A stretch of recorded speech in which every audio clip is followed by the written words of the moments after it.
Man's, judges, కొన్ని cinema ఇండస్ట్రీకి సంబంధించిన వాళ్ళకి ఇట్లా ఎవరిని వదిలిపెట్టకుండా ఎవరైతే యాక్టివ్గా ఉన్నారో వాళ్ళందరినీ కూడా ఈ విధంగా ఫోన్ ట్యాప్ ద్వారా వాళ్ళు సమాచారం తెలుసుకున్నారు, వాళ్ళను ఇబ్బందులకు గురి చేశారని కూడా చెప్తా ఉన్నారు.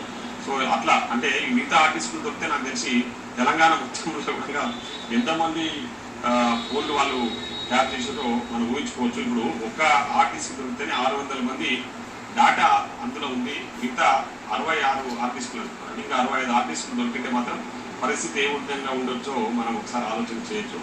సో ఎంక్వైరీలో మీ ఫోన్ ట్యాప్ అయిందని చెప్పి మిమ్మల్ని పిలిచారా? అండ్ గతంలో మీరు ఏమైనా కంప్లైంట్ చేశారు? నో పోలీస్ వాళ్ళే నేనేం కంప్లైంట్ చేయలేదు, నా ఫోన్ ట్యాప్ అయిందని. పోలీస్ వాళ్ళే వాళ్ళకున్న డాటా, వాళ్ళ దగ్గర ఉన్న డాటాలో నా నెంబర్ కూడా ఉంది, మీ నెంబర్ కూడా ట్యాప్ అయింది కాబట్టి మీ నెంబర్ అప్పటి నుంచి మానిటర్ చేస్తూ ఉన్నారు అని చెప్పి మా తన సమాచారం ఉంది కాబట్టి మిమ్మల్ని పిలుస్తున్నామని 2 days క్రితం నేను కాన్ఫరెన్స్లో ఉన్నప్పుడు నాకు కాల్ చేశారు డిపార్ట్మెంట్ వాళ్ళు. చేసి ఈరోజు మీరు ట్రిబులైసింగ్ రావాలి సార్, మీ స్టేట్మెంట్ రికార్డ్ చేసుకుంటామని వాళ్ళే పిలిచి వచ్చిన తర్వాత నాకు ఎవిడెన్స్ కూడా చూపించారు.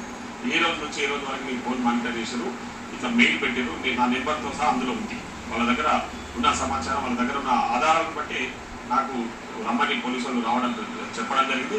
నేను ఇప్పుడు పోలీసు వాళ్ళకు కూడా చెప్పిన అంటే రేపొద్దున ఏ ఇన్ఫర్మేషన్ కావాలన్నా నా ఫోన్ ట్యాపింగ్ సంబంధించి ఇవ్వడానికి సిద్ధంగా ఉన్నా. ఫర్దర్గా కూడా ఏదైనా రిక్వైర్మెంట్ మళ్ళీ పిలుస్తామని కూడా చెప్పారు, తప్పకుండా సహకరిస్తామని చెప్పిన.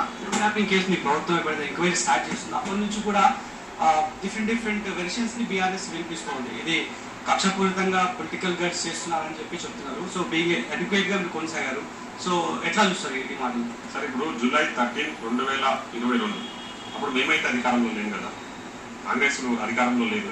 అప్పుడు ఉన్నది టీఆర్ఎస్ పార్టీ నాయకులు, టీఆర్ఎస్ పార్టీ కదా అధికారంలో లేదు.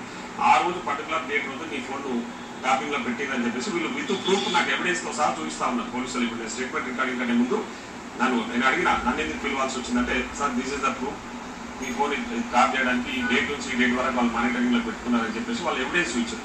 మరి అధికారంలో ఉన్నది వాళ్ళు దానికి సమాధానం చెప్పాలి కదా. ఈరోజు ఫోన్ ట్యాపింగ్ ఎందుకు చేయాల్సి వచ్చింది? మేమేం దేశద్రోహం కాదే, మేమేం దోషద్రోహానికి పాల్పడలేదే.